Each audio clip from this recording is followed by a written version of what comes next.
Back here on the Erectile Dysfunction Radio Podcast, and we are going to talk about overthinking when it comes to erection problems. Too much thought being put into something, because we've had a previous episode where you mentioned something that was very interesting to me. You said thinking a lot kind of can cause anxiety or something like along those terms. Didn't you say something like that? Yeah, I mean, I think anxiety, there's a couple ways to look at anxiety, but I think one of the hallmarks of anxiety is overthinking, it's rumination. And I think the more people think and the more people overthink, the more it induces the anxiety. It becomes quite a vicious cycle. Now, is that something that's specific to something physical, such as having sex? Because, being thoughtful, that is such a benefit and such an asset in so many pursuits in life. But when it comes to maybe something that's a little more physical, such as being an athlete or performing in the bedroom, overthinking and too much thought can actually work against you. So I think it's an important distinction between being thoughtful and overthinking. Got it. Please make that distinction. Yeah. So being thoughtful means to think through what you're doing, to not act impulsively, to think about the impact within reason. Overthinking is when you're ruminating, when you can't turn off the thinking. So I think what most people experience when it comes to rumination is they've thought everything through to its conclusions, and then they continue to think about it. Yeah. And they think about it more. And then they'll bring up another what-if scenario.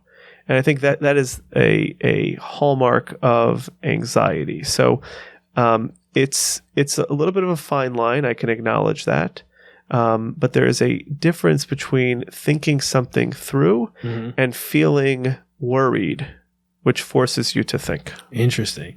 So these are three terms that could be considered synonyms in some situations, but for our purposes of our discussion, when you talk about rumination, overthinking, and being thoughtful, these are overthinking and rumination are of the same vein, but then being thoughtful is that's a good thing and it's completely separate. So again, like I said, there's a not well-defined line when it comes to that if we're looking at that quantitatively. Okay. Qualitatively, though, I think we can draw a distinction. Okay.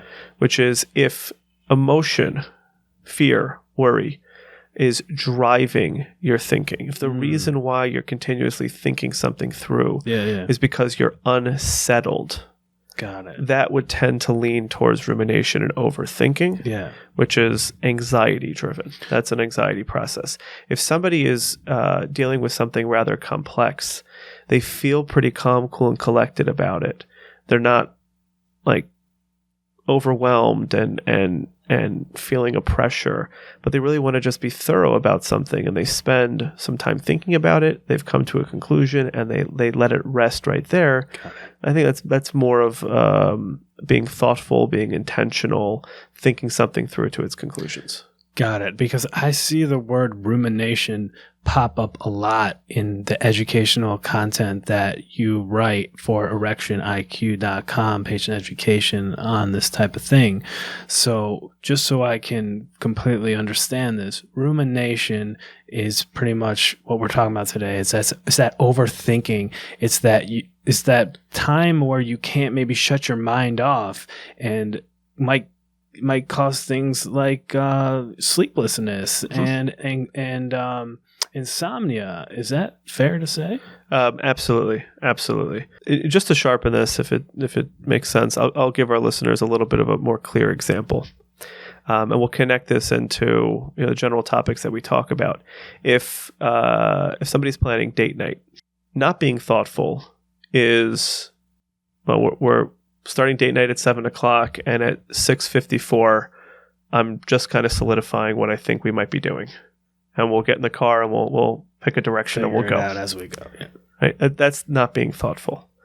Being thoughtful is making some plans ahead of time, doing a little bit of research about the options. That would be a thoughtful or more mindful or more intentional approach. A ruminating approach would be spending 3 days processing through every scenario of what could go wrong, worrying about it the entire time, being nervous throughout the entire date. What if this doesn't go well? What if they don't have this on the menu? What if that would be rumination and overthinking, which is clearly not helpful, and it's driven by a fear. It's driven by a worry.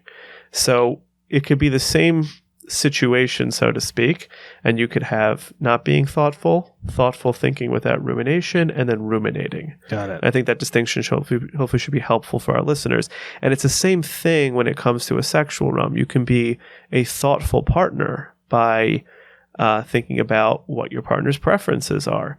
There's a difference, though, between being thoughtful and then worrying about, is it good enough? Is it working? Why am I not getting a response? Yeah. That rumination, that worry, which has a much more emotional component to it, tends to be the things that lead toward not ideal or unhelpful sexual outcomes. Yeah, I got it.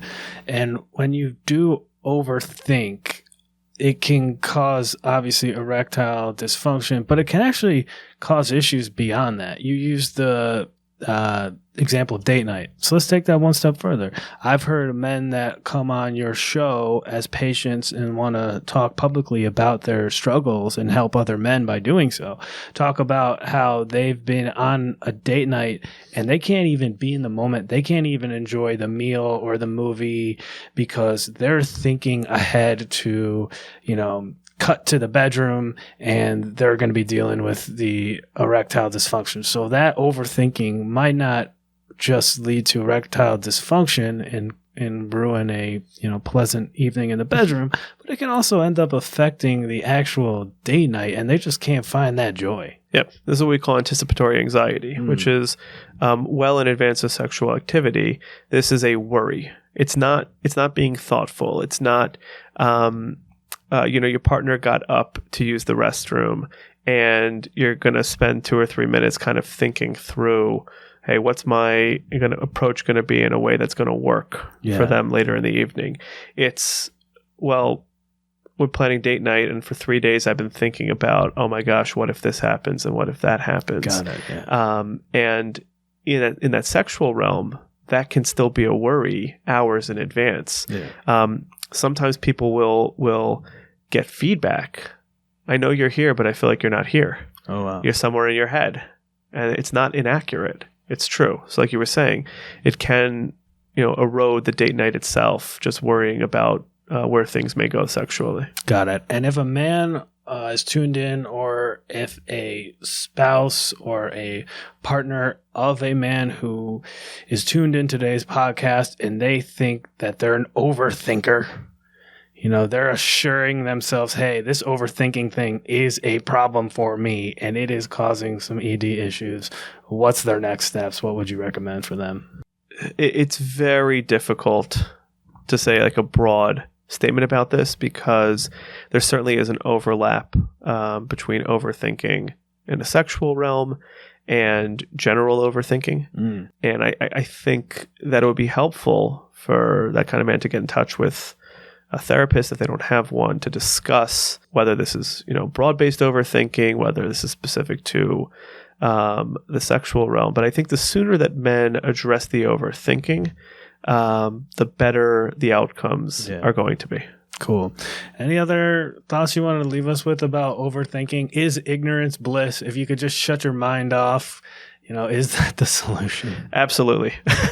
And I say that with obviously a little bit of a smile. Sure. I think generally speaking, ignorance is bliss. That does not mean not being thoughtful. But what it means is really being able to relax and enjoy the experience without all that worry. And I think that's really what opens up the channels to pleasure, which I think leads, generally speaking, to better sexual outcomes.